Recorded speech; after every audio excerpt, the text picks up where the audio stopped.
अधोसंरचना में ही विशेष ध्यान देकर और उसमें निवेश करके आज एक विश्व के सबसे विकसित देश के रूप में उभर पाया है।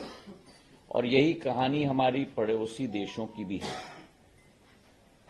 चाहे चीन की बात करो, हांगकांग की बात करो, ताइवान की बात करो, आप कोरिया की बात करो।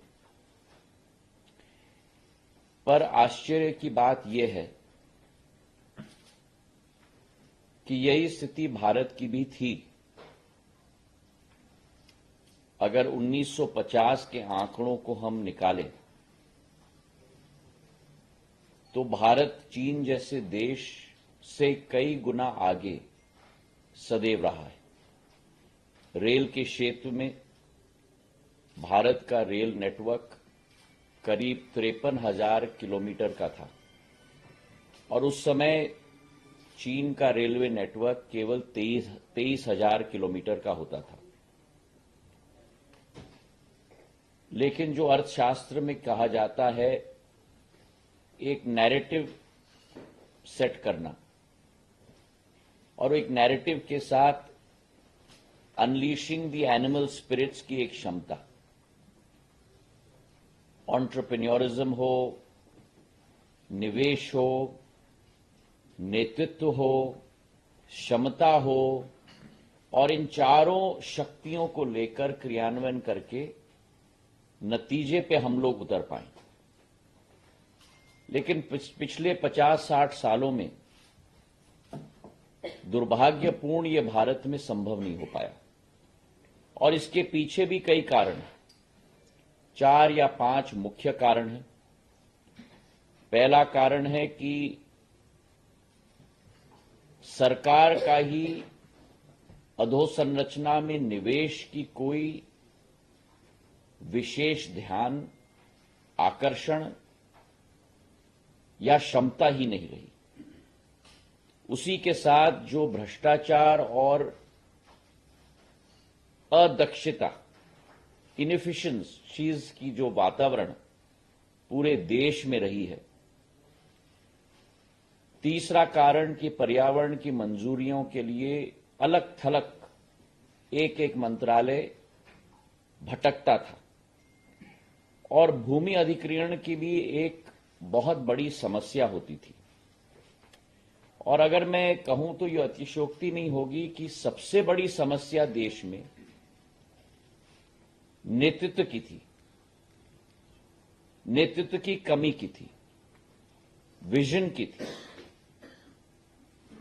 और इसी को एक नए रूप में और नया लक्ष्य, नया दक्ष और नया संकल्प धारण करके 2014 में लाल किले से प्रधानमंत्री जी ने घोषणा की थी कि भारत के विकास का नया अध्याय अधोसंरचना में ध्यान देकर और उसे पूर्ण फोकस बना करके ही हमें आगे बढ़ना होगा। और इस अप्रोच के साथ 2021 में प्रधानमंत्री जी ने पीएम गति शक्ति की योजना को भी जोड़ी। तो 2014 में एक नया अध्याय शुरू हुआ जहां अधोसंरचना में पूर्ण विकास, पूर्ण सोच, पूर्ण क्रियान्वयन क्षमता और उसी के साथ एक सिनर्जी मिलाने के लिए पीएम गति शक्ति की योजना की शुरुआत हुई। और इसमें 2 अप्रोचेज हैं। एक तो हमें निवेश बढ़ाना है। निवेश बढ़ाना है सरकार के आधार पर। Government must be the first mover of investment. Government must put the first foot forward in terms of investment so as to attract on the back of it private investment.